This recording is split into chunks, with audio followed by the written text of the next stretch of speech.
Okay, so now comes the surgical options we have available for cholelithiasis, and we have two important approaches for that. One is the laparoscopic cholecystectomy, and other is the open cholecystectomy. And more commonly today, laparoscopic cholecystectomy is being performed because it's easy, and there is a little bit post-operative complications and less incidence of post-operative pain when you try to combine it with it, or you try to correlate with this open cholecystectomy.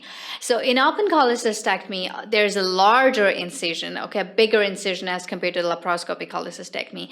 And for the bigger incisions, obviously more of the healing time is being required, and there's a more likelihood of developing a wound infection as compared to the laparoscopic cholecystectomy. So hardly there are centers in which open cholecystectomy is performed, but you can reserve these open cholecystectomy for the complicated cases in which you have to do the CBD, which is a common bile duct exploration, and you have to do the you have to do or actually perform the cholelithiasis. Then you can actually go for the open cholecystectomy with CBD exploration or cholelithiasis, in which you actually try to cut the common bile duct, remove the stones, and then place a T-tube inside it. And we'll be discussing the cholelithiasis in the next lecture, but today we'll be more focused on open cholecystectomy and laparoscopic cholecystectomy. So you should know the indications for cholecystectomy.